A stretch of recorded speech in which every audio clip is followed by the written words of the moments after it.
Do you have any website or a blog on the internet created by you, or you are planning to have a website but worry about the securities? We all know that for running a website we need a template, a domain, a very good content obviously, and most important, a server. When it comes to the security on the internet, you should ask yourself, how secure is the web server is the hosting your website? When you ask the hosting web company, they will say that they are using the latest security measures and more secure protocol and etc etc. But what about the web server which is actually hosting your website? How vulnerable it is, and is there any way it can be compromised? If you want to know that, then you have come to the right place. Hello everyone, my name is Manish Bharti and a project engineer at CDEC Hyderabad. Today I am going to talk about the Apache and Nginx and their vulnerabilities. These are the most used web server on the internet to host any website. So, in this talk we will talk about introduction to cybersecurity. Then we will have CIA. Then we will talk about Apache, then Nginx, and then we will have some demos of penetration software which help in finding security vulnerability and then the exploits. Traditionally, the security means protecting the resources or something of value from the loss, theft, disuse, or destruction. These are commonly known as the traditional security concept. Now, in this digital world, the security concepts are changed. They are known as state of well-being, being prepared for the unexpected.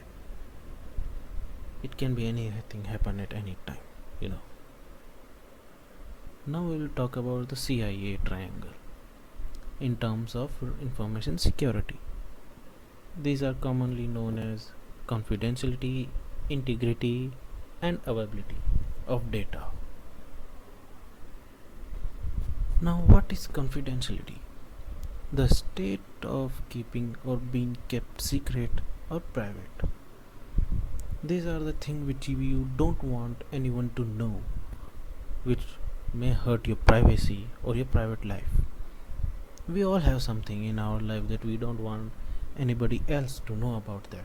What we are doing, where we are going, and what password we have, and what kind of data we have, and what kind of personal things we have, like some games, softwares, maybe some books. It can be anything which we don't want other people to know about them.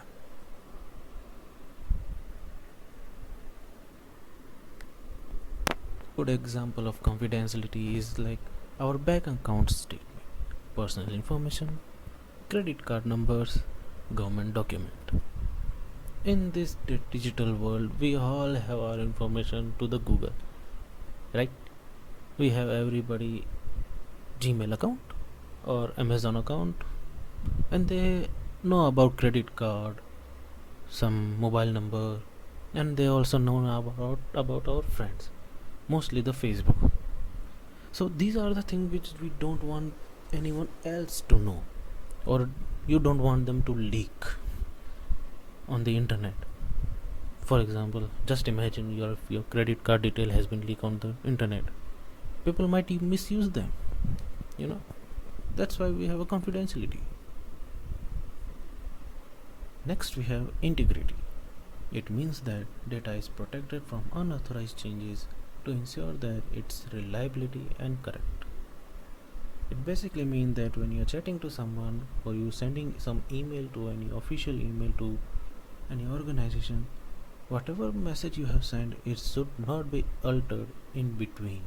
It should be received as it is what you have sent. Let's see the example.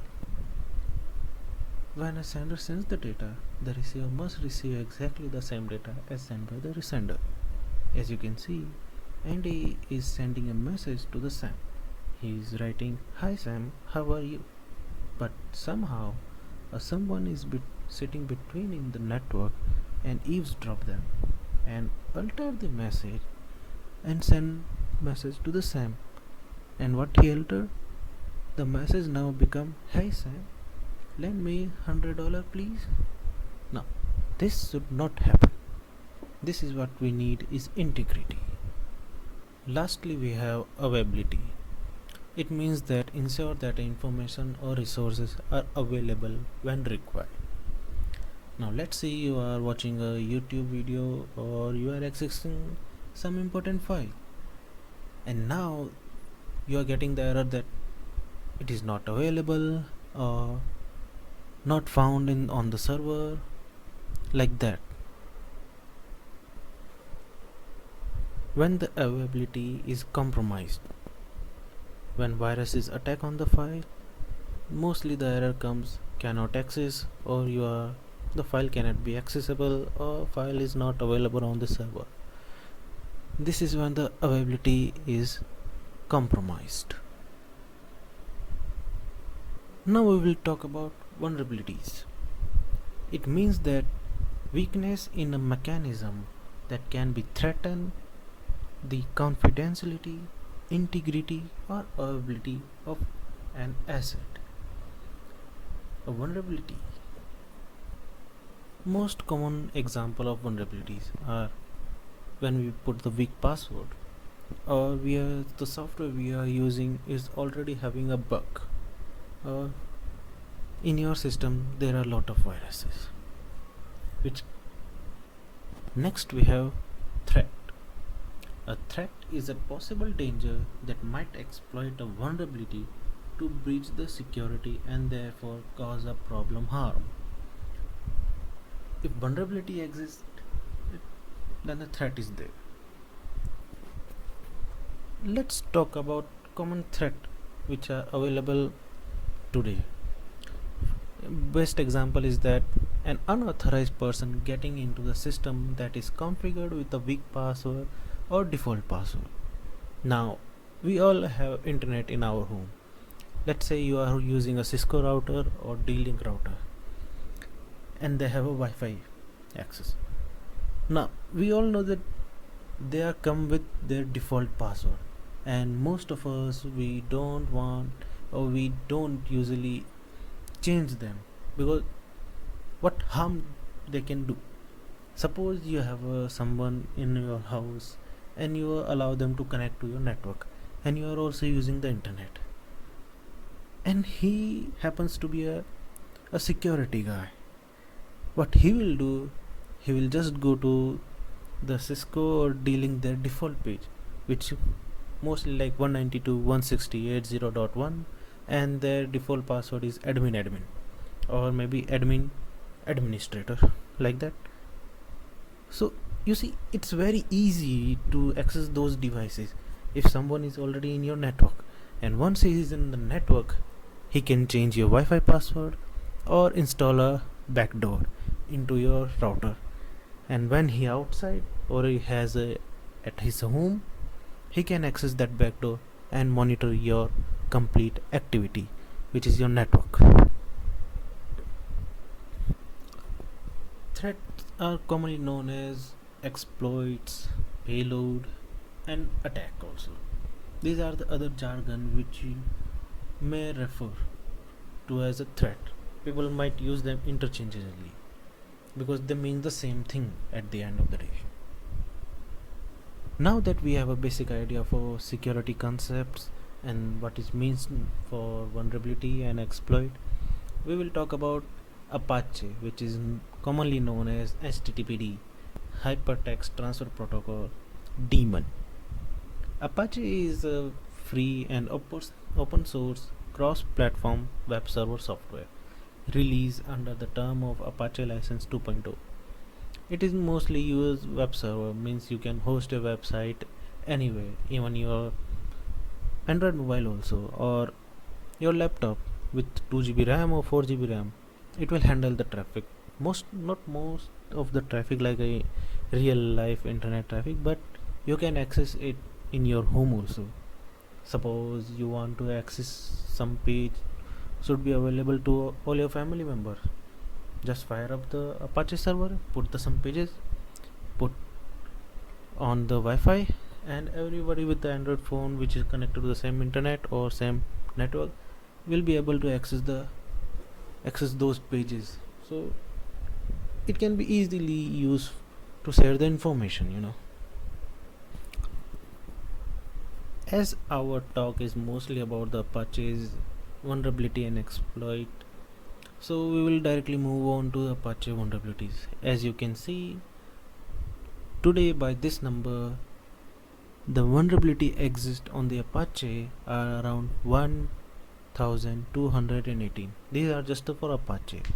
Means Apache also have a different software available, but for HTTPD it has another thing.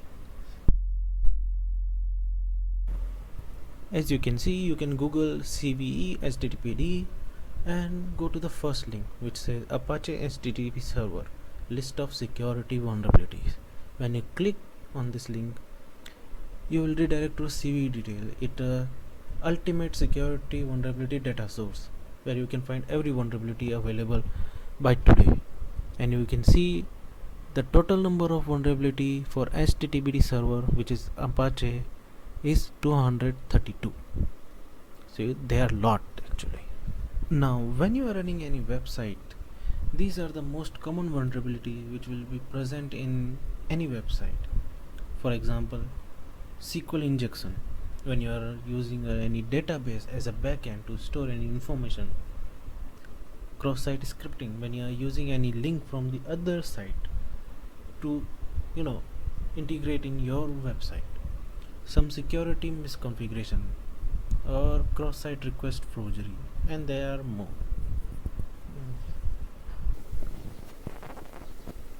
Now let's take a look example of SQL injection. To find out which website are vulnerable to SQL injection, go to the Google and search for this pattern in URL index.php id equal to nothing. When you search, it will give out result which website has this kind of URL in them.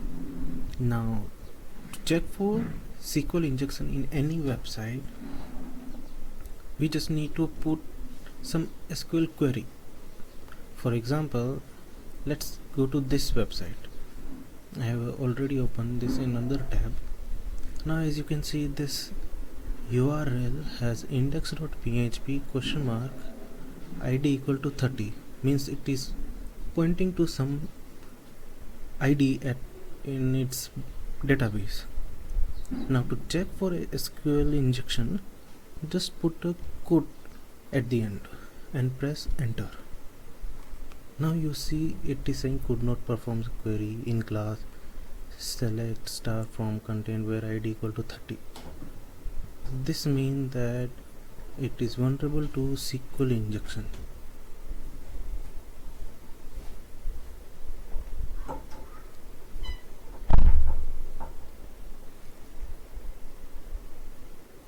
Now that we know about SQL injection, let's focus on Apache's exploit.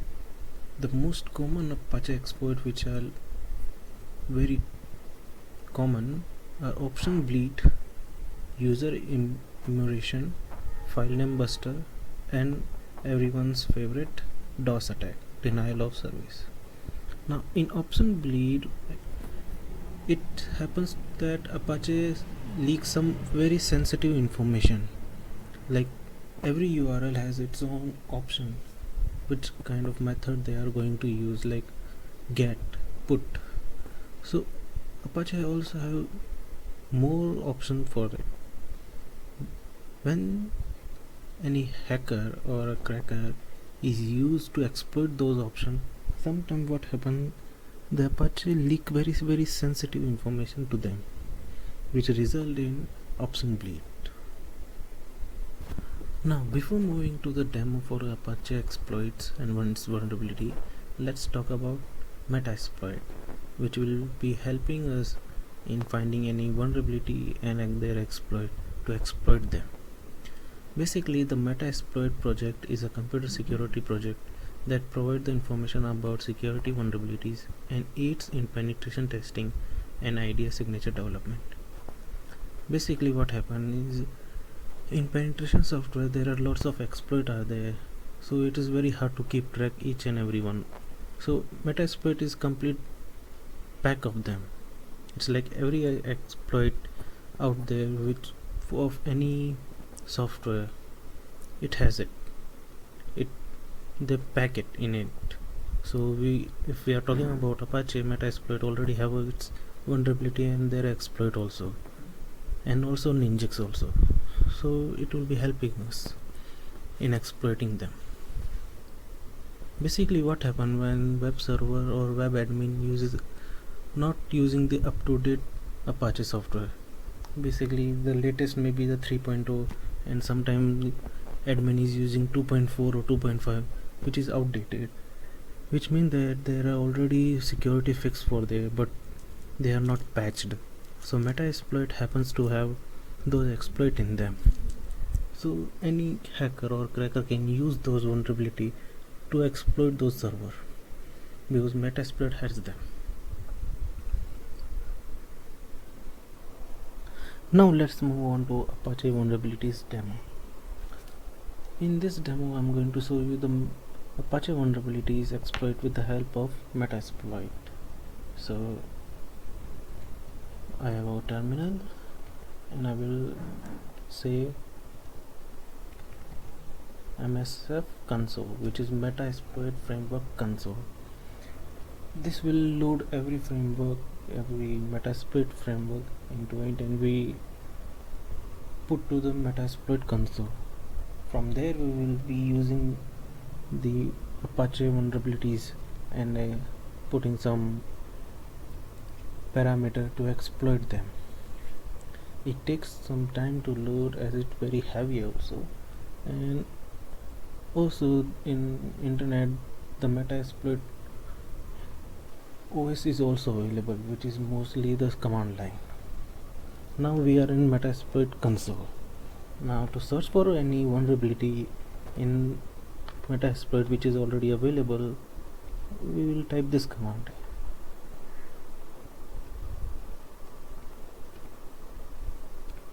Search Apache.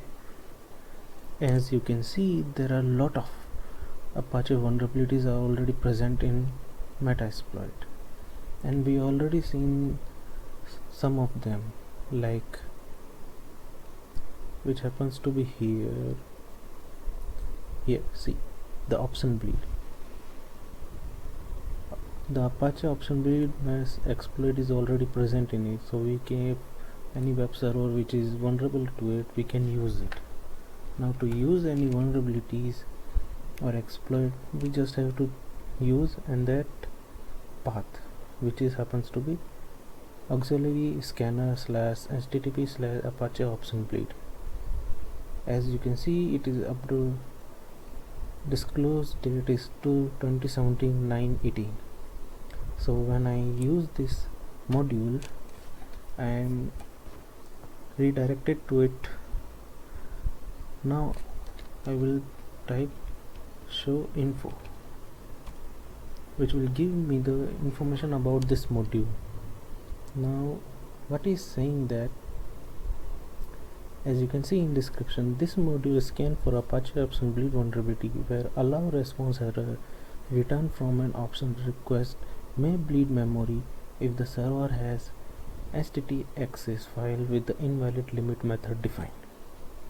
And here are the basic options which we are used in exploiting them. And as you can see, these are the current setting of these options, and these are the required or not. Yes means it is very important, no means you can mention them or not, if it's up to you, but whoever is yes, they are required. Now to how to use it. Suppose you have any host, so just have to type set our host and its IP address. It can be anything, 123.112.1.2.12. then our host will be set to that IP.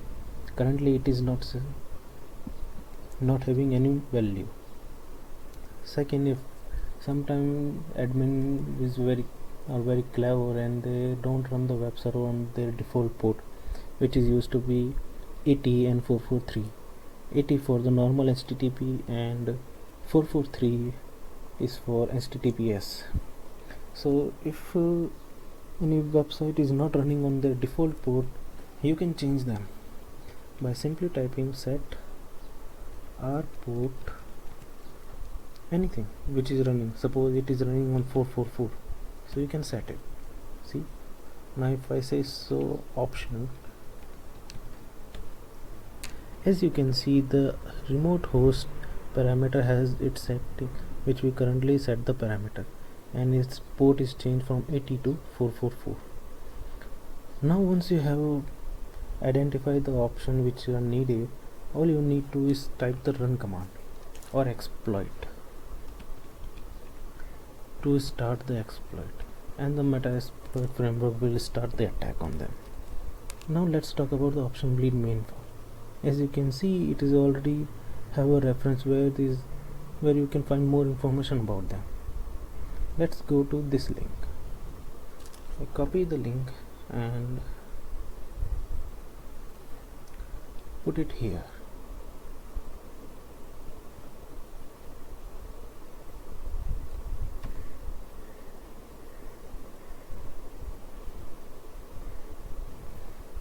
As you can see, the option bleed option method can leak Apache server memory. This document gives us an idea how it is vulnerable and how it is going to be exploited and how it threaten our privacy and personal information. As you can see, what is option bleed? It is saying that option bleed is used after free error in HTTP that cause corrupt allow header to be constructed in response to HTTP option request. This can leak a piece of arbitrary memory from the server process that may contain secret. The memory pieces change after multiple requests of the vulnerable host on arbitrary number of memory chunks can be leaked. The bug appears if the webmaster tries to use the limit directory with invalid HTTP method. Example.htxs file limit. So you see, this provides a lot of information how this is vulnerable and how people are going to use it against us. Now there are other more vulnerabilities are present. To find other vulnerability, just type this command: search Apache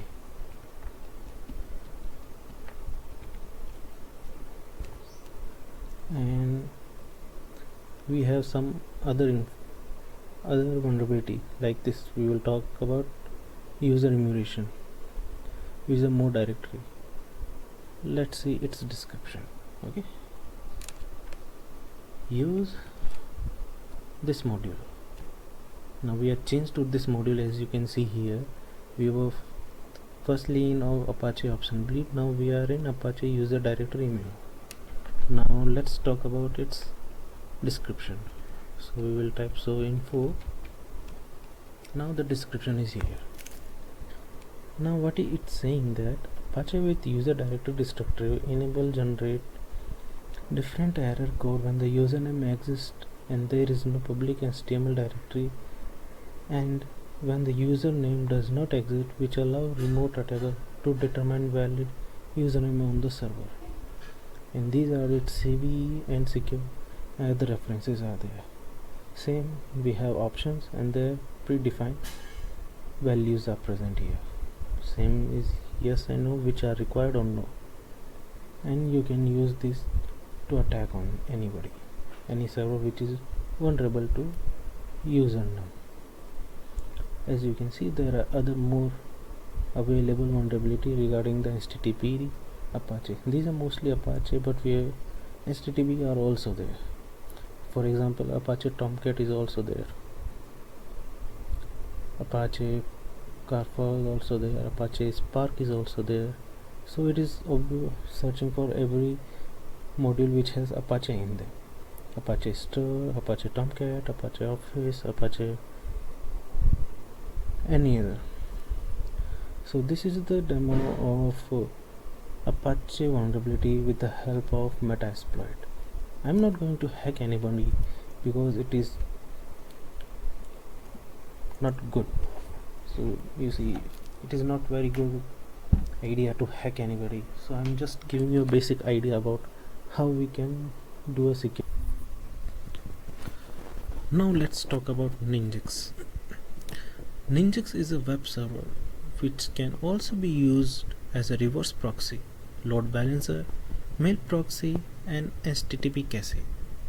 So what Nginx is, mostly people use Nginx for reverse proxy, but it can be also used as a web server. Apache is mostly web server, but Nginx and Apache combos are mostly used because Nginx is very flexible and very easy to configure, and Apache is not that good at load balancing and reverse proxy. It consumes more RAM, and it's mostly the development part, not the security part. So let's have a basic idea about Nginx. So Nginx is like you make a request to a web server, but it's not running the Apache, but you are making the request to the Nginx. Nginx then resolve the request and actual make request to the Apache which is running behind it. When Apache give the response, it will give response to the Nginx.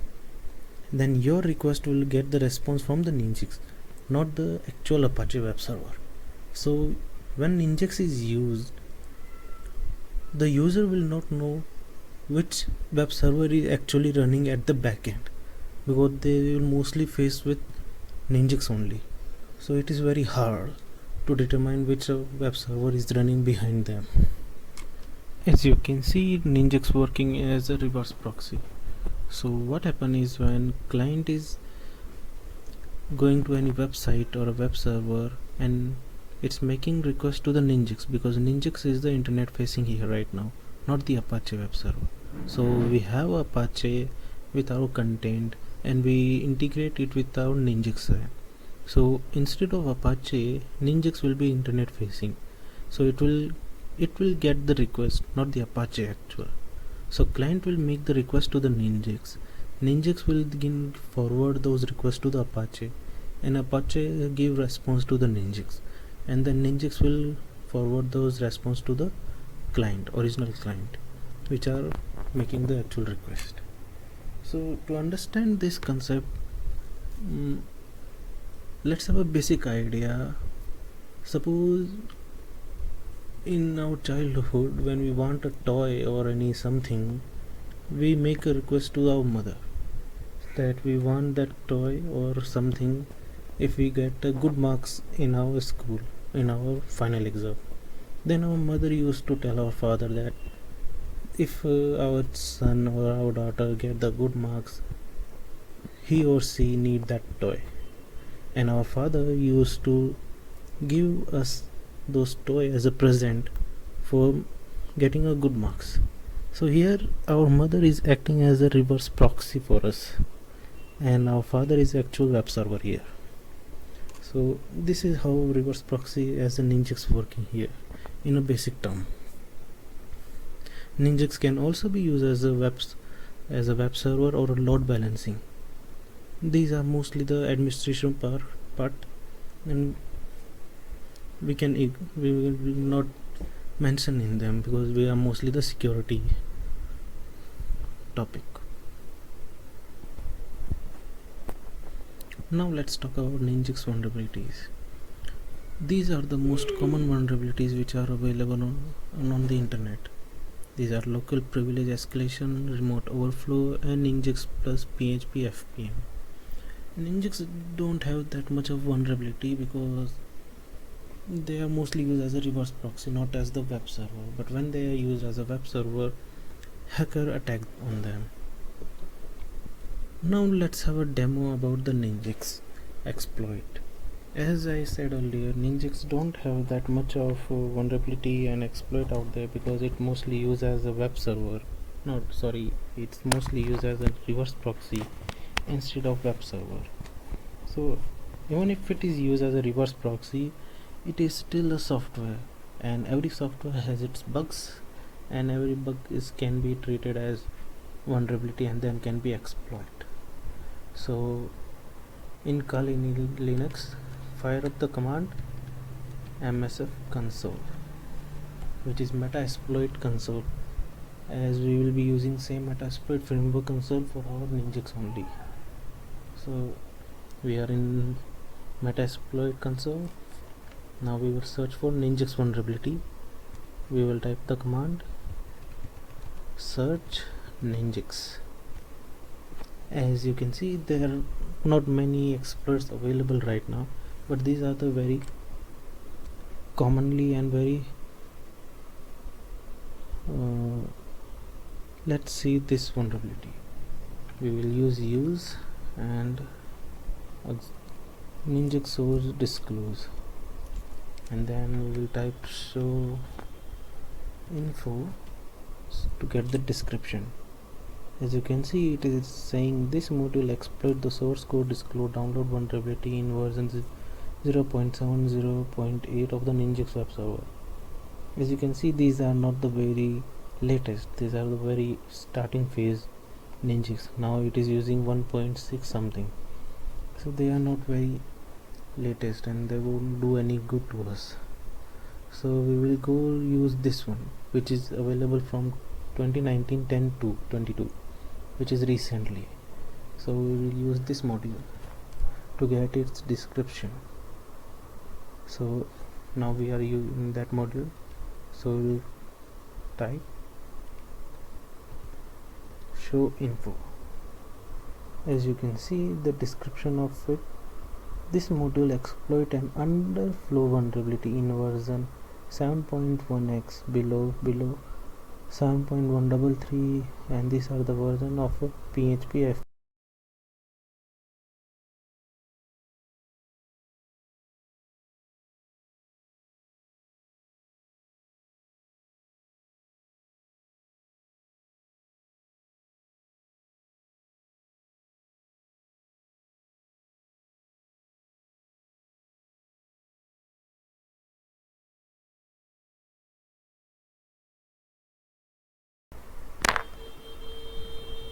And paste that link.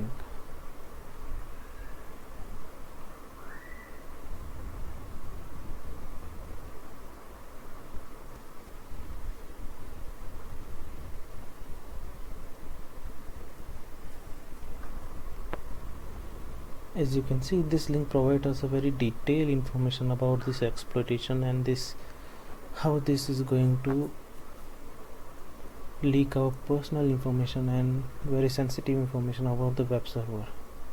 So this is very much technical and low level. As you can see, they are pointing to some address, and if you want to understand more, these are the code which is written in a C, and you can understand them very better if you want to explore more. So basic idea is PHP only handle the path info which leads to the buffer overflow. Although it's not vulnerable by default, there are still numerous vulnerable configurations that sysadmin would copy and paste from Google and Stackflow. See, mostly done by the user, and software is not vulnerable by itself, but when the system admin or any user used it, mostly the vulnerability happens from them, from their side only. Now let's move to the Metasploit console and search for last Nginx server, this one. We will use command use exploit and then show info, and we will get its description and its parameter. Now that we have talked about the Apache vulnerabilities and their exploit and Nginx vulnerability and exploit, now we will move our focus to some penetration software which will help us in identifying securities and vulnerabilities and how to use those exploits to get the sensitive information from the web server. The mostly used penetration software are Metasploit, and then we have OWASP ZAP, then we have Burp Suit, and mostly commonly used Nmap to scan the network. We will go one by one about these tool, and we will see the demo of each, to how to use them and how powerful they are, to give you most information about the servers. Now let's talk about Nmap. Nmap is used to discover hosts and services on the computer network by sending packet and analyzing the responses. Nmap provide a number of features for mapping computer networks, including host discoveries and services and operating system detection. So let's suppose you are using any public Wi-Fi or any your college or school Wi-Fi. Or now, if you are using any penetration Linux machine like Kali Linux or Arc Linux or Black Arc Linux or any Linux machine, Nmap can be installed on them in any Linux machine. So if you want to know which hosts are up and which hosts are down and what IPs are they are using, you can use Nmap to discover those. Now Nmap has lots of functionality, like it can tell you which hosts are up with their IP addresses. If you want more information, Nmap can also tell you which ports are open and on it every port which service they are running. If you go any further, which means more intensive search, Nmap can also determine what operating system they are using and also give you a list of vulnerabilities they are vulnerable to. This is the power of Nmap. Nmap is mostly used at the beginning phase of any security penetration software, because to find out your target information is the first thing. So you should know mostly about your target. This is called reconnaissance, means you have to scout your target thoroughly and then you decide what attack you are going to use. This is where Nmap comes in and it will help you a lot. We will have a demo now. Now let's take a demo of Nmap. As I already told you, Nmap is mostly used for scouting your target. It is very important and it's the very initial step in any security testing phase. If you are going to do any security testing or you are going to do any penetration testing, first thing you should do is scout your target or scout your enemy machine, what port they are opening, what services they are using, what OS they are using, is there any firewall is there or any IDS, IPS are there. That kind of thing you should know before launching any attack. So let's take a look at the Nmap exam demo. So I have a Kali machine and Nmap is already installed in it by default.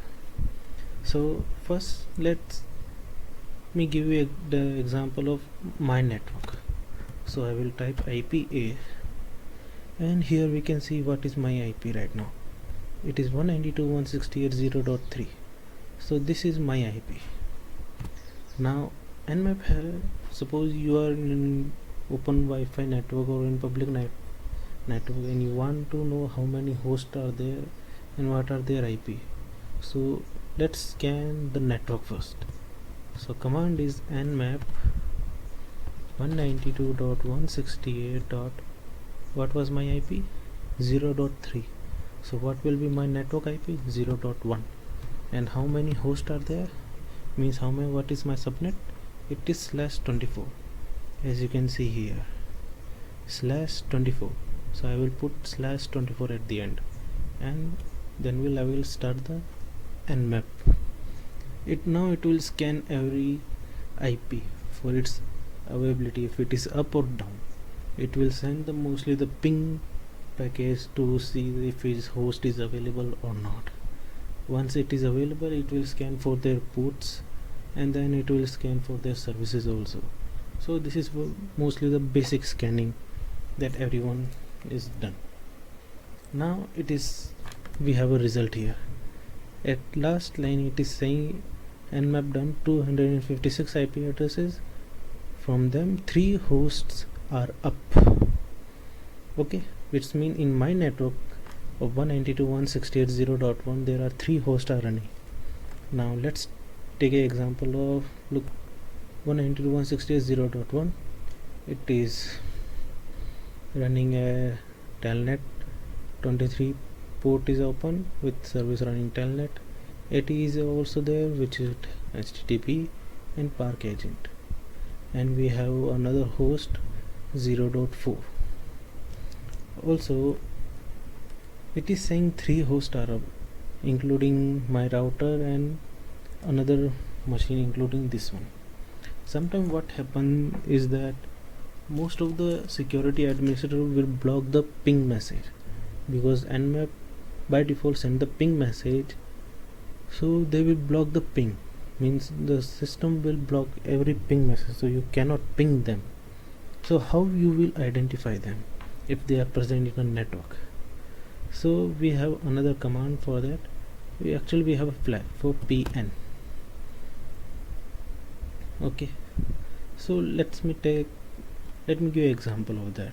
So why we need, I know the IP of a machine which is not accepting the ping message, so I will go and fire up the nmap command 168.0.2. it will scan for it. As you can see, it gives us a result that host seems down. If it is really up but blocking our ping, try -pn. I can tell you that this host is up right now, but Nmap is not able to find it because that machine is blocking the ping message. So what I will do is use this flags pn, and we will wait for Nmap to give us a result about that. Now instead of sending the ping message, Nmap will send the TCP packets. It will be look like the system is making any request to the server. Instead of, Nmap will capture those requests and identify what service they are running. As you can see, then we have a result hour. That machine is up and it is using 135, 139, 445 and this some unknown port, and there is Microsoft DS is running. So if you find any interesting machine out there and you want to know that you want to attack on this machine, now let's find out what OS this is running. So to find OS we have to use -o. Now it is saying TCP fingerprint for OS can require root privilege, so we will use sudo and Nmap will start the scanning. To find out the OS fingerprint, Nmap has a lots of inventory of OS available for now, each Linux and Windows machine, or even the Google, Android or Apple. So it have everyone's fingerprint in its database. So let's see, we have a result. So MAC address is this is TP-Link Technologies. Now running guess, it is guessing the OS now, which is Microsoft Windows 7, 85%. Now this is tell us that this machine, which is 192.168.0.2, is running Windows machine.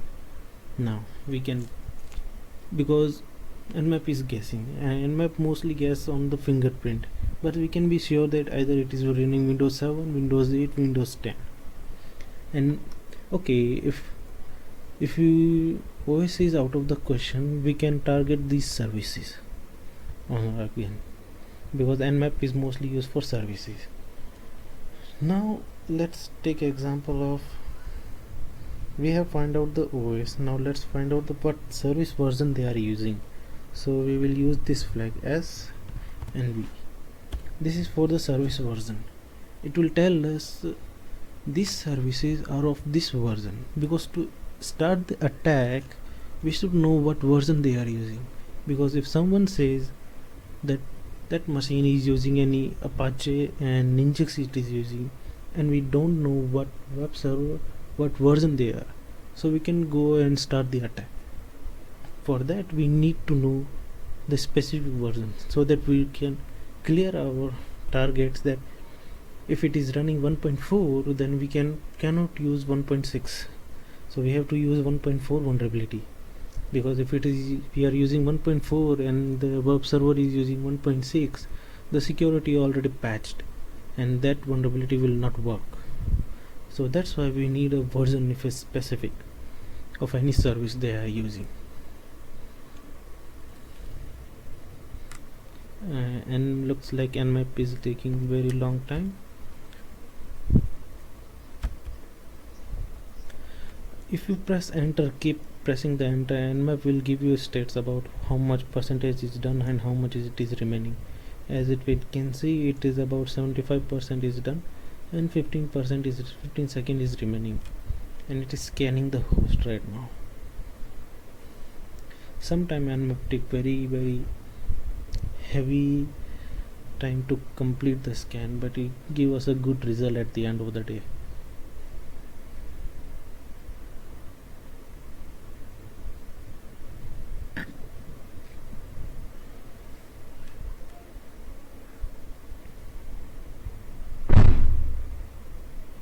Now we get the result of our Nmap, which is scanning the host with a service version. Now you can see that this port is using a Microsoft service and the version is Microsoft Windows RPC and Microsoft Windows Net BIOS.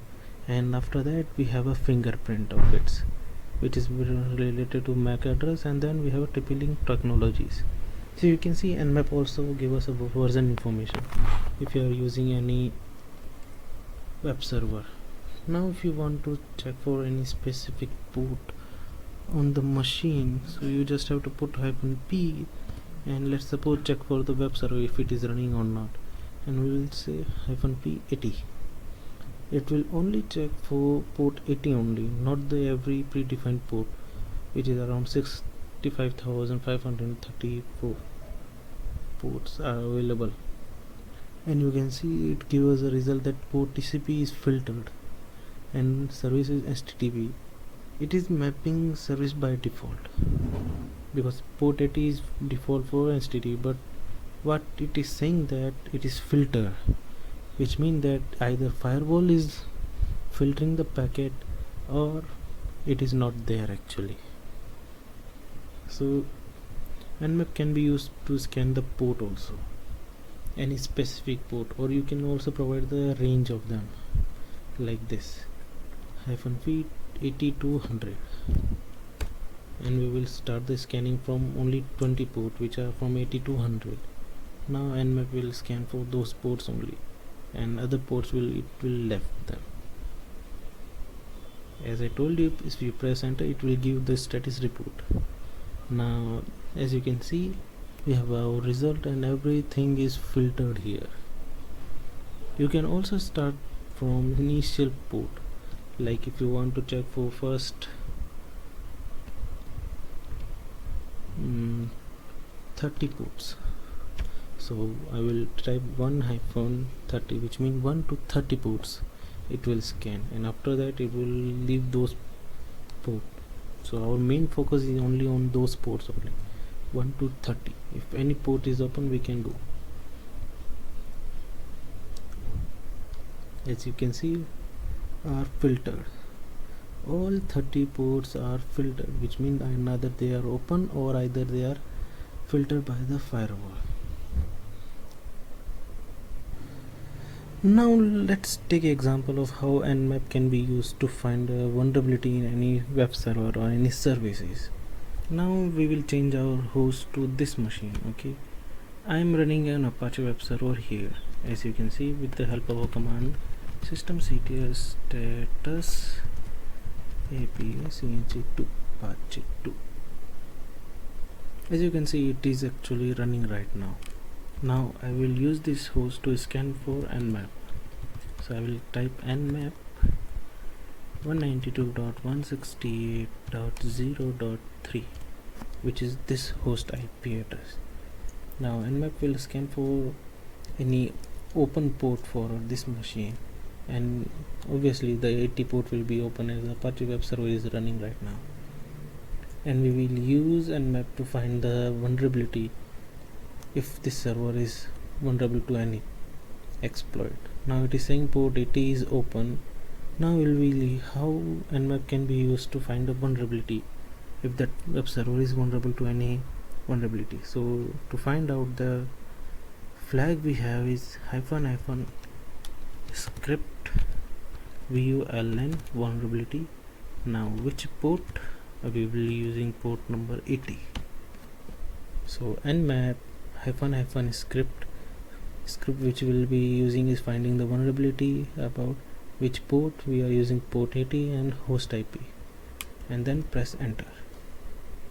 Now and we'll go through each and every script which is related to vulnerability, and it will give us any CVE detail or CVE ID if that vulnerability is present. And once the vulnerability ID is we can explore the internet to find if there any pre-built exploit is available, and it can be integrated with the Metasploit or it can be used independently, and then we can use that exploit to exploit that web server and find this very sensitive information about that web server. As I already told you, to find out the progress of Nmap, just press the enter and we will get the progress detail of Nmap, how much percentage is done and how many time it is remaining. Now we have a result. As you can see, the script execution failed because something went wrong. Now here it is, HTTP server status potentially interesting folder, could not find any access vulnerability. Because we are using the latest Apache software, there are none. So if any web server which happens to run any outdated web server or any services, Nmap will have those entry in its database, and it will present you with the CVE detail and its CVE ID, and then from there we can take the vulnerability detail and description about it, how it is vulnerable and what parameter are needed, and is there any predefined exploit are there. Then we can use those exploit to exploit those machines. So this was the demo of Nmap, how you can use to find the network IP address of any host in the network or any other thing related to the security, and how many services they are running, what version they are using. We can also use this one too. So the version which are using is -sv.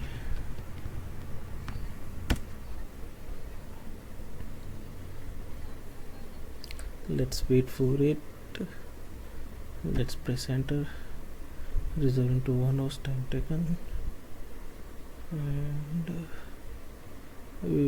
will soon give us Apache version which we are running on this host.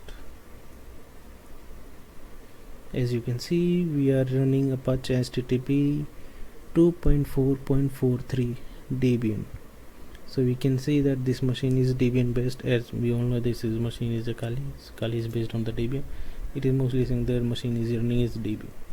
So we can use this Nmap to find the vulnerability, to find the version of the services, vulnerability they are vulnerable to, and number of hosts and what ports they are opening. Now next we have OWASP ZAP. It is a open source web application security scanner. It is intended to be used by both those new to application security as well as professional penetration tester. It is one of the most active open web application security project that has been given a flagship status, which means that OWASP ZAP is a web application scanner actually. Now recently we talk about Apache and Nginx. Those are the web server, means vulnerability related to the web server. Now if the web server is very secure, and now we will move our attention to the web application, means website which they are running. Those are the web application. Now OWASP is used to scan those applications. If there any mistake or any bug is there in the code, actually in HTML code, which PHP may be used or JavaScript they can be used. So it scan for those vulnerability, and it give us what vulnerability are present and how can be exploited to give the sensitive information. moment, so we will go for the third option and we will start it. And here we have two kind of attack, which is automatic and second is manual. Manual is used when you know what parameter you want to tweak and what do you want to ignore and what you want to only include in your attack. Automatic attack will use and it is mostly easily to find every vulnerability which is out there. The only thing which is required is URL of web application. So just give any URL which sorry. So you just have to provide the URL which is available and it will start the scanning for that. For example, if I say https www.google.com, let's say for the example, and press the attack button. Now this one will start scanning the Google web application and give us the available any code vulnerability is there or not. Mostly it start with the spider. Sorry.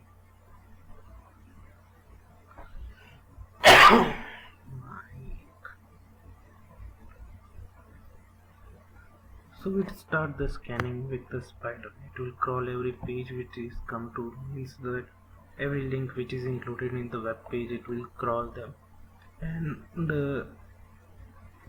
it will scan for that code. The best thing about it is that it won't go outside of the scope. So if we are giving the google.com, it will stuck to the google.com and other URL it will ignore.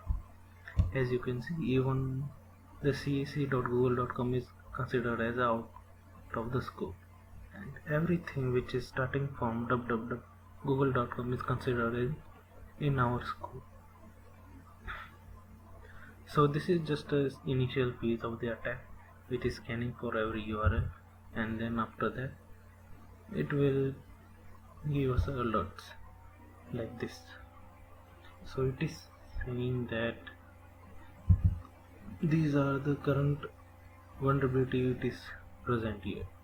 So let's stop this and let's look at those alerts. So it is saying CSP scanner, cross domain misconfiguration, absence of any CSP, no HTTP. It means it is start from request sending to request coming to every piece of code it is there, like PHP or index.html it is there.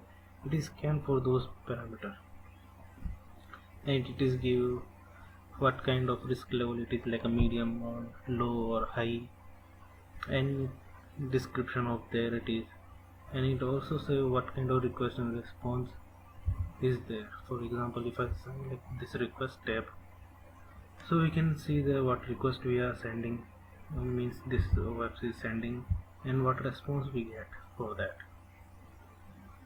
So in this X frame option header is not said, it is saying that X frames is not included in HTTP to protect against click checking attack. So this click checking attack can be implemented on this one. So it's been Google, I think it's been patched or it is very hardened for that, but it will just give a basic idea that it will find those alerts and give us a starting point where we should begin our attack. So we can start the click checking on web server which is vulnerable to it, and website accesses information disclosure like this. Now here it is saying some information is already disclosed. Suspicious comment. The response appear to suspicion which make a hairpin attack. So this script is revealing some information about something which can be used by the attacker to stop the attack. And loosely scope, time disclose. So in most of the websites there are chance where they leak their timestamp which can be used to pinpoint their own geolocation.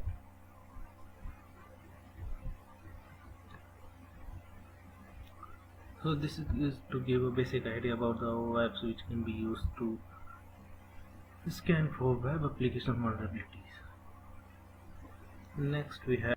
Now we will talk about Burp Suit. Burp Suit is a set of tools used for penetration testing of a web application. Its various tools work seamlessly together to support the entire testing process, from initial mapping and analysis of application's attack surface through the finding and exploiting security vulnerabilities. You see, Burp Suit is a very professional tool and used by most of the penetration software tester because it is also an initial phase tool for scouting your target. Means it has its own inbuilt crawler to scroll every page and find the vulnerability like the we have seen in the ZAP previously. But it also has some tweaking parameter like an intruder and repeater, which will make the repeat the request again and again by the very tweaking our any one parameter of the request and see how the server responds. Intruder will like be we have a password list and we want to know the username and password and we want to crack them, so it will take the username and password list and it will keep making the request until you find the any username and password for that. We will have a demo for that also. Now we will look at the demo of the Burp Suit. Burp Suit is by default installed in any penetration Linux machine. So to start it, just type burp and you will go. By default, it will install with Community Edition. Burp has actually two editions on the internet. First is Community Edition and second one is Professional. Professional, you have to buy it. It's a license product, so you have to use it and buy it. Community is actually free and anyone can use it. Available for both Windows and Linux machine.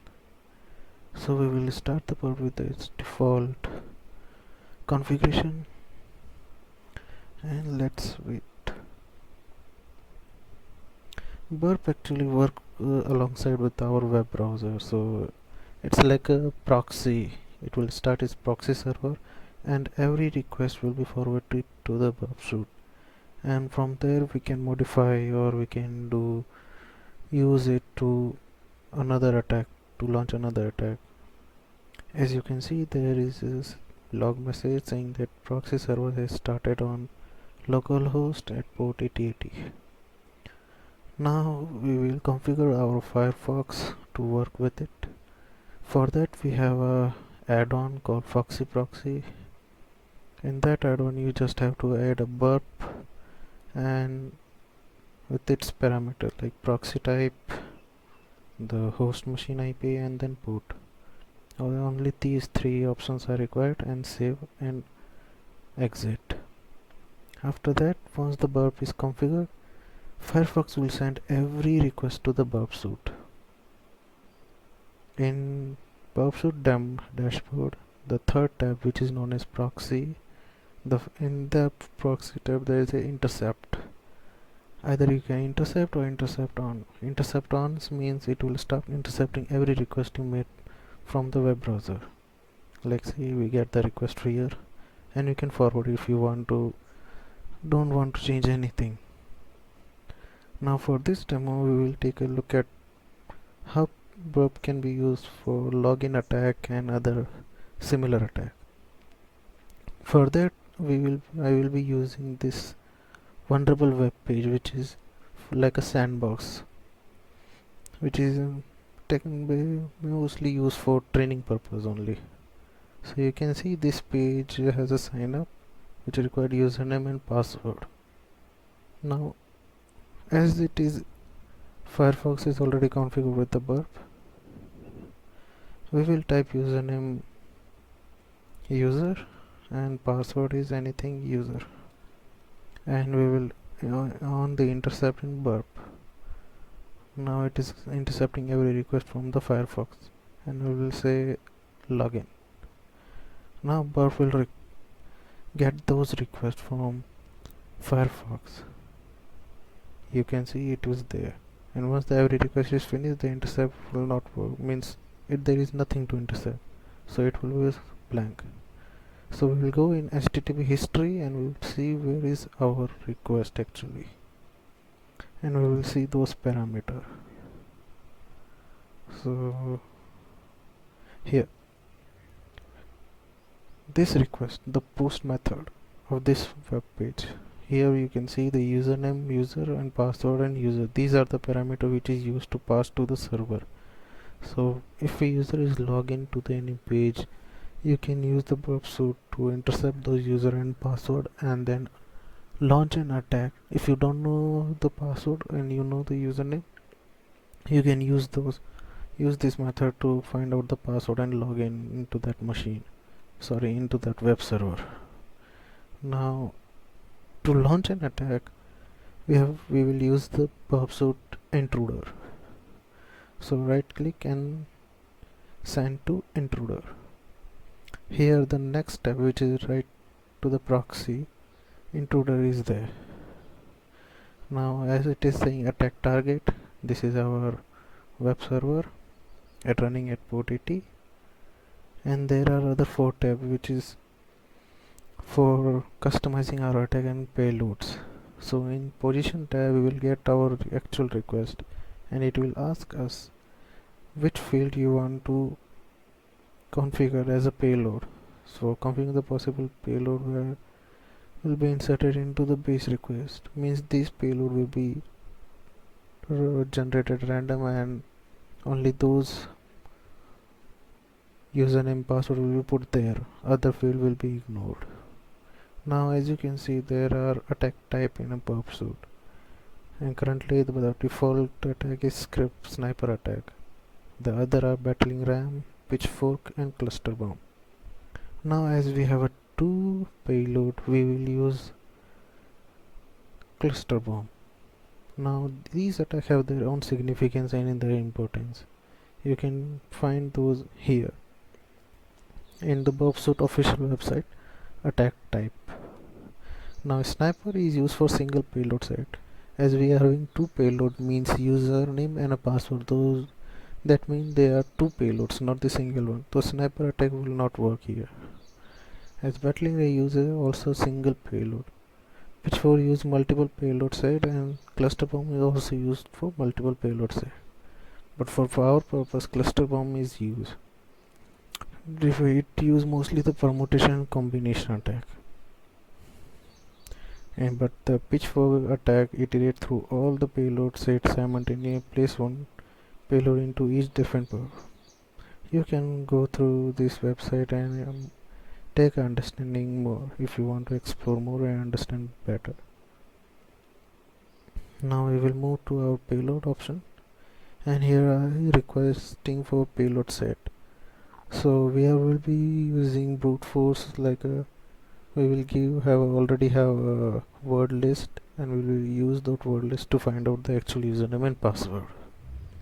For just payload type, select is simple list, and we will load our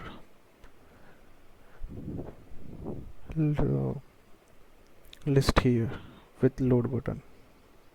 As I already have generated a word list here, it's contain of 10 word list randomly generated from internet. It is available. And second, we have a payload processing. It's defined is there any rule you want to perform on the payload before it is being sent, like if you want to add any prefix or you want to add any suffix or substring in the payload, you can type that rule here and it will act accordingly. As we have a second 2 payloads, the first payload is selected and we will select the second payload. Again we will load our words list into that and leave the processing blank because we don't want any processing to happen. And the last step contain the request header, request engine. As we are using free version, though number of threads are limited to 1 only. Professional you can increase those number actually. Now number of retries in network failure, pause between every request is 2000 millisecond. And grep is anything you want to grab from the request, because when request is made and response is sent, the server will say something about if username or password are valid or not. Sometime will say username are not match, or password and username are not match, like that. If you want to grab those pattern, you can use this one. And then we have a grab extract, grab payload, and redirection. So we don't want anything to change, and we can start to launch attack. So we will say start attack. Payload 3 has not been defined. Okay, so here, so we will remove this. Clear. Tap clear. It will not be treated as a payload. Then payload an option, and then start attack. Now the Burp Suit intruder attack will start attack on the server with the permutation combination. Means 10 word list will match with each 10. So you can see butterfly is matched with butterfly, then purple is matched with butterfly. So each 10 word will match to one word from the another list, and they will keep on continuing until you find any username and password which responds correctly. This makes some time if you don't know either one of them, because if you know username, the attack timing will be divided half, because right now I don't know any username or password, so the current request is about 100. So if I know username and I don't know the password, the request count will be come to half, which means 50 requests are only made. So that's the power of an intruder. So we will wait until it's find any username and password which responds correctly. Now it's been a while, the attack is running and it's almost to the end. The 100 requests are going to be completed, and in that we will get our username and password. So we have to wait till then.